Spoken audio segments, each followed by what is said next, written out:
YCP నేత సజ్జల రామకృష్ణారెడ్డి అమరావతి ప్రాంత ప్రజలను మభ్యపెట్టే విధంగా మాట్లాడుతున్నారని మాజీ మంత్రి డొక్కా మాణిక్య వరప్రసాద్ అన్నారు. సజ్జల అమరావతిలో తిరిగే తెల్ల తాచుపాము లాంటివారని ఎద్దేవా చేశారు.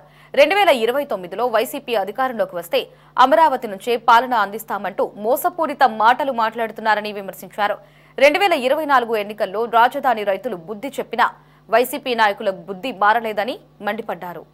వైసీపీ పార్టీ సర్వసకల విషయాలకి మూలాధారమైనటువంటి వ్యక్తి.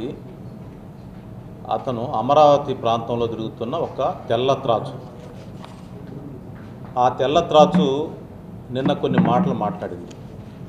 అది అమరావతి ప్రాంతంలో సంచరిస్తూ అమరావతి ప్రాంత ప్రజలను మభ్యపెట్టడానికి కొన్ని నయవంచనతో కూడిన మాటలు మాట్లాడింది నిన్న. ఏమని అంటుందంటే, మేము రేపు అధికారంలోకి వస్తే అమరావతి ప్రాంతంలో విజయవాడ అమరావతిని డెవలప్ చేస్తాము, అక్కడేమో ఆ బిల్డింగులు కట్టిన బిల్డింగులు అంతే ఉంటాయి, అది కొనసాగిస్తాము అని ఒక లూజుగా ఈ ప్రాంత ప్రజల్ని, ఈ కృష్ణా, గుంటూరు, ప్రకాశం, ఈ సెంటర్ ఆఫ్ ది లొకేట్ ప్రాంత జిల్లాల ప్రజల్ని, ఆ ప్రజాప్రతినిధులను వంచన చేయటానికి ఆ తెల్లత్రాచు నిన్న మాట్లాడింది. అది అమరావతి ప్రాంతంలో తిరుగుతున్న ఒక పెద్ద తెల్లత్రాచు. అది సజ్జల రామకృష్ణారెడ్డి. అతను ఎంత దుర్మార్గం అంటే, ఈ ప్రాంత ప్రజాప్రతినిధులంతా వాళ్ళ పార్టీకి సంబంధించిన వాళ్ళ నాయకులంతా కూడా అడుగుతూ ఉన్నారు, అమరావతి మీద మన స్టాండ్ ఏంటి, మేము ఏ ఊరు పోయినా అదే అడుగుతున్నారు, ఎక్కడికి పోయినా అమరావతి మీద ఒక స్టాండ్ తీసుకోండి, ఏంటి చెప్పండి అని అడుగుతూ ఉంటే దారి తప్పించడానికి, మోసగించటానికి అతను ఒక నయవంచనతో కూడిన ఒక వంచనా శిల్పం. అతను ఆ వంచనా శిల్పంలో భాగంగా ఒక నయవంచనతో అమరావతి ఇక్కడే ఉంటుంది, కృష్ణా, విజయవాడ, గుంటూరు మధ్య నగరాన్ని డెవలప్ చేయాలి అంటే ఆ అమరావతిని వదిలేస్తాడు. అది అర్థం కాకుండా వంచనతో కూడిన కొన్ని పదాలు వాడాడు సజ్జల రామకృష్ణారెడ్డి. ఆ మోసపూరితమైన మాటలు మానుకోవాలని చెప్పి క్లారిటీగా అమరావతి విషయంలో రాష్ట్ర ప్రజానీకం చెప్పుతో కొట్టిన తీర్పు ఇచ్చారు. చెప్పుతో కొట్టారు. అమరావతి విషయంలో మేము అమరావతికి సపోర్టు, కూటమి నిర్ణయానికి సపోర్టు, చంద్రబాబు గారి నిర్ణయానికి మేము సపోర్ట్ అని 172 సీట్లు చెప్పుతో కొట్టి సమాధానం చెప్పారు. ఇంకా దానిలో మళ్ళీ వంచన ఏంటి? మీ ప్రజాప్రతినిధులు ప్రజల దగ్గరికి వెళ్ళటానికి, మీ పార్టీ వాళ్ళు ప్రజల దగ్గరికి వెళ్ళటానికి దిక్కు లేక మీ ప్రజల దగ్గరికి వెళ్ళి ఏదో మప్పిపోయిన మాటలు చెప్పాలి కాబట్టి అది ఏంటో తేల్చండి, దాని విషయం పరిష్కారం చేయండి, ఏదో స్టాండ్ లేకపోతే ప్రజల దగ్గరికి వెళ్ళలేకపోతున్నామని ఈ ప్రాంత రాజకీయ నాయకులు అడుగుతూ ఉంటే మీరు ఒక వంచనతో కూడిన మాటలు మాట్లాడతారా? సజ్జల ఒక తెల్ల త్రాచు. ఈ అమరావతి ప్రాంతంలో తిరుగుతున్న తెల్ల త్రాచు. ఆ త్రాచు ఎలాంటిదంటే మీకు ఒక కథ చెప్తాను. పూర్వం ఒక కథ ఉంది, చాలామంది తెలిసిన కథే. ఏం కథ అంటే, ఒక దెబ్బతిన్న పాము నేను ఇంకా దారిని పోయే జనాంతో చెప్పిందంట, నేను ఇంకా కరవను, నా పని అయిపోయింది, దెబ్బ తగిలింది, మీరు వచ్చి నా దగ్గర బంగారు కడియం ఉంది తీసుకోండి అని చెప్పి పోయే వాళ్ళని చెప్తా ఉందంట. అమ్మో ఇది పాము, దీన్ని నమ్మం మేము, ఇది కరుస్తుంది, దగ్గరికి వెళ్తే కరుస్తుంది అంటే మళ్ళీ ఏడుస్తూ ఉందంట. నాకు దెబ్బ తగిలింది, నేను దెబ్బతిని ఉన్నాను, ఇంకా నేను కరవను, నా దగ్గర విషయం లేదు, వచ్చి నా దగ్గర బంగారు కడియం తీసుకోమని చెప్పిందంట. ఎవరో తెలియని ఒక అమాయక వ్యక్తి దగ్గరికి వెళ్ళి బంగారు కడియం కదా ఊరికినే ఇస్తానంటుందని దగ్గరికి వెళ్ళాడు. వెళ్ళగానే బొస్సు కొట్టి కరిచేసి. సజ్జల అలాంటి తెల్ల త్రాచు.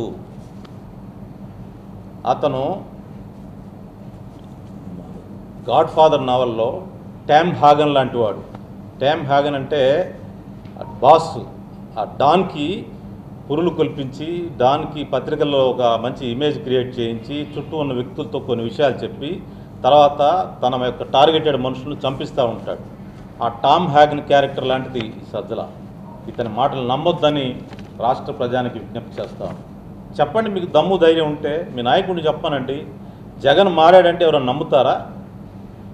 జగను అమరావతి విషయంలో వేరే స్టాండ్ తీసుకున్నాడని చెప్తే ఉన్నది పెద్ద మోసం. అతను మొండివాడు, అతను రాక్షసుడు, అతను నిర్ణయాన్ని మార్చుకునే ప్రశ్నే లేదు. ఇది వంచన. ఈరోజు సజ్జల మాట్లాడింది వంచన. అమరావతి విషయంలో ప్రజానీకం తీర్పు చెప్పారు, క్లియర్గా చెప్పుతో కొట్టారు, మేము అమరావతికి సపోర్ట్ అని చెప్పారు. చెప్పా ఇంకా వంచనేది మీ వంచన? జగన్ చెప్పానంటే చూద్దాం. జగన్ అనేవాడు మారడు, అతను మొండి ఘటం, మారే మనిషి కాదు. 3 రాజధానుల విషయంలో, అమరావతి విషయంలో అతను వెనక్కి తీసుకునే ప్రశ్నే లేదు. ఇప్పుడు నేను చెప్పిన పాము కథ చెప్పా కదా, దెబ్బ తగిలినప్పుడు నా దగ్గర బంగారు కడియని తీసుకెళ్దని వంచన చేసి ప్రజల్ని దగ్గర లాక్కుంటాను ప్రయత్నం చేస్తున్నది. దగ్గర రాగానే కాటేస్తుంది. అందువల్ల ఆ పాముని మీరు జాగ్రత్తగా ఉంచాలని చెప్పి నేను విజ్ఞప్తి చేస్తూ ఉన్నాను. అమరావతి విషయంలో పిల్లి గంతులు వేయొద్దు, పిచ్చి కూతలు వేయొద్దు. కేటగారికల్గా ఇప్పుడున్న అమరావతి కన్స్ట్రక్షన్ జరుగుతున్న అమరావతిని మేము సపోర్ట్ చేస్తాం చెప్పండి దమ్ముంటే. మళ్ళీ దాంట్లో వంచన ఎందుకు? సజ్జల రామకృష్ణారెడ్డి పెద్ద వెజిటేరియన్ లాగా మాట్లాడతాడు. అతను చూడటానికి ఎర్రగా వెజిటేరియన్ లాగా మాట్లాడుతుంటాడు. పక్కా మోసం. శశికళ, జగన్కు పట్టిన శశికళ అంతా పార్టీ నాశనానికి కారణం అతనే. ఆ పార్టీలో జరిగిన అన్ని దుర్మార్గాలకు కారణం అతనే. అనేక మందిని అతను రాజకీయంగా పతనం చేశాడు అతను. అలాంటి వ్యక్తి ఈరోజు మళ్ళీ అమరావతి గురించి ద్వంద్వ వైఖరి. ఎందుకు నువ్వు అమరావతి సపోర్ట్ చేయి, అంత దమ్ముంటే, నీకు క్లారిటీ ఉంటే. అట్లా కాదంట, విజయవాడ గుంటూరుని డెవలప్ చేస్తారంట, ఇప్పుడున్న అమరావతిని అట్లా వదిలేస్తారంట. ఇది వంచన కూడిన మాటలు, ఇది వంచనా శిల్పం, దీన్ని నమ్మొద్దు. ఇది తెల్లతాచు. సజ్జల అమరావతి ప్రాంతంలో తిరుగుతున్న తెల్లత్రాచు, విషనాగు. ఈ నాగు కొంచెం దెబ్బతిని అమాయకుడిని పిలిచినట్టుగా నా దగ్గర బంగారు కడియం తీసుకోండి అని చెప్తా ఉంది. అది ఉట్టి మాట. కేవలం ఈ ప్రాంత నాయకులు, ఎమ్మెల్యేలు, పోటీ చేసేవాళ్ళు, పార్టీలో పనిచేస్తున్న వాళ్ళు మన అమరావతి గురించి ఏదో ఒకటి చెప్పకపోతే జనం నమ్మేట్లు లేరండి మనల్ని అంటే ఈ వంచనా శిల్పాన్ని అల్లాడు అతను. దీన్ని కనిపెట్టండి. ఇది మోసం. వాళ్ళకి దమ్ము ధైర్యం ఉంటే జగన్ రెడ్డి గారిని ప్రెస్ మీట్కి వచ్చి చెప్పమనండి. నేను అమరావతి, చంద్రబాబు గారు అమరావతిని సపోర్ట్ చేస్తున్నా చెప్పమనండి జగన్మోహన్ రెడ్డిని దమ్ముంటే. ఇదంతా వేషము. మళ్ళీ రేపు వాళ్ళ విశ్వరూపం చూపిస్తారు. దగ్గర పోగానే పాము కాటేస్తారు. మళ్ళీ 3 రాజధానులు అంటారు. అందువల్ల రాష్ట్ర ప్రజానీకం అప్రమత్తంగా ఉండండి. వైసీపీ పార్టీతో అప్రమత్తంగా ఉండండి. ప్రజలు నష్టపోతారు. అమరావతి విషయంలో, ఏ విషయంలో సరే ఇలాంటి రాజకీయ పార్టీ రాజకీయ వ్యవస్థలో కొనసాగటం ఆంధ్రప్రదేశ్ ప్రజానీక భవిష్యత్తుకు మంచిది కాదు. అది ఒక రాజకీయ పార్టీ కాదు, ఒక దోపిడీ సంస్థ, ఒక దొంగల ముఠ. దానికి ఎలాంటి విలువలు లేవు, ఎలాంటి రాజ్యాంగం సంబంధించిన ఎలాంటి ఆలోచనలు లేవు. కేవలం అధికారం దోచుకోవటానికే. దోచుకోవటానికి కూడా అసలు ఒక రవిడీలు, ఒక అలీబాబా 40 దొంగలు కూడా పనికిరారు. ఆ విధంగా చేయటం. గాడ్ ఫాదర్లో డాన్ ముఠా ఇది. గాడ్ ఫాదర్లో టామ్ హ్యాగన్ లాంటోడు ఈ సజ్జల. శశికళ లాంటిది అనమాట. ఈ రాష్ట్రాన్ని పట్టిన శశికళ, ఆ పార్టీకి పట్టిన శశికళ. అందువల్ల నిన్న సజ్జల మాట్లాడిన విషయాన్ని నేను ఖండిస్తున్నాను. అది నయవంచన. వాళ్ళకి అమరావతి మీద క్లారిటీ ఉంటే జగన్మోహన్ రెడ్డి గారిని ధైర్యం ఉంటే ప్రెస్ మీట్ పెట్టి చెప్పమనండి. అసెంబ్లీకి వచ్చి మాట్లాడమనండి. ఎందుకు అసెంబ్లీ కాలేకపోతున్నాడు? అసెంబ్లీకి వచ్చి నేను పొరపాటు చేశాను, 3 రాజధానులు చేసి, నేను 3 రాజధానులు చేసి పొరపాటు చేసాను, ప్రజలు నన్ను చెప్పుతో కొట్టారు, నేను అమరావతి కట్టుబడి ఉన్నాను చెప్పనండి దమ్ముంటే మీ నాయకుడికి. అలాంటి రిపెంటెన్స్ ఉంటుందా ఎప్పుడన్నా జగన్ దగ్గర?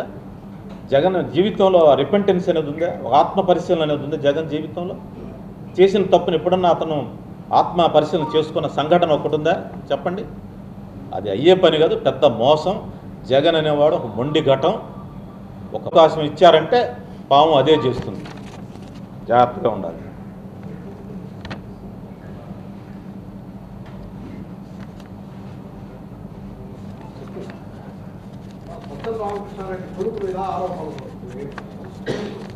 ఈ మధ్య సజ్జల రామకృష్ణారెడ్డి గారి కొడుకు ఒక 8 కోట్ల రూపాయలు ఈ మద్యం కుంభకోణం డబ్బులు అందాయని చెప్పి ఒక విట్నెస్ ఈ సిట్ విచారణలో బయటపడింది. దానిలో ఆ రోజు ఆయన ప్రెస్ మీట్ పెట్టి నా కొడుకు మీద అన్యాయంగా చేస్తున్నాడు, నా కొడుకు చిన్నవాడు అని చెప్పి ఏదో చాలా మంచివాడని చెప్పడానికి ప్రయత్నం. నేను ఆ రోజే మాట్లాడదాం అనుకున్నాను, కానీ చిన్నపిల్లవాడు అతని మీద మాట్లాడటం నాకు ఎందుకని చెప్పి నేను మాట్లాడలేదు. మీకు వాస్తవాలు తెలియాలి, పత్రికల ద్వారా సమాజానికి తెలియాలి కాబట్టి చెప్తాను. తెల్లతాచు సజ్జలు అని చెప్పే కదా. పాము కడుపున పావురం ఎలా పుడుతుంది? పాము కడుపున పామే పుడుతుంది. అతను పెద్ద పాము తెల్లతాచు, ఇది చిన్న తెల్లతాచు, ఇది కొడుకు. అతను ఎలాంటి అంటే ఒకసారి ఒక సంఘటన చెప్తాను. గుంటూరులో ఒకసారి సోషల్ మీడియా వర్కర్స్ సమావేశం జరిగింది. ఆ సమావేశంలో నేను కూడా మాట్లాడాను. నేనేం మాట్లాడానంటే సోషల్ మీడియాలో పనిచేసే బాగా చదువుకున్న వాళ్ళు, ఔత్సాహికులు కూడా ఎమ్మెల్యే టికెట్లు ఇచ్చి వాళ్ళని ప్రోత్సహించాలి అని అన్నాను. అంటే దాని మీద ఈ తెల్లతాచు, పెద్ద పాము, చిన్న పాము రెండు ఈ మూర్ఖ శిఖామణి సజ్జల మన జగన్ దగ్గరికి వెళ్ళి ఇతను ఎమ్మెల్యే టికెట్లు ఇప్పిస్తానంటున్నాడండి అని నా మీద చాడి చెప్పాను. నేనేమన్నాను, కార్యకర్తను ఉత్సాహపరచడానికి మీలో ఉన్న అర్హులైన వాళ్ళని కొంతమందిని ఎంకరేజ్ చేయాలి అని చెప్పి అన్నాను. అంటే ఎట్లా ఉంటుందో వాళ్ళ మోడస్ ఆపరెంట్ నేను చెప్తా ఉన్నాను. తండ్రి కొడుకులే మోడస్ ఆపరెంట్. నా మీద సోషల్ మీడియాలో విచ్చలవిడిగా పెట్టారు. ఆ సజ్జల కొడుకు భార్గవ నేను 1,00,000 కోట్లకు అమ్ముడు పోయానని చెప్పాడు. 1,00,000 కోట్లకు అమ్ముడు పోయి టీడీపీలో చేరాను అన్నాడు. ఇంకా అంతా అదొక పెద్ద పాము, అది ఇది చిన్న పాము, అది తెల్లతాచు, ఇది చిన్న తెల్లతాచు. పాము కడుపున పామే పుడుతుంది కానీ పావురం పుట్టదు.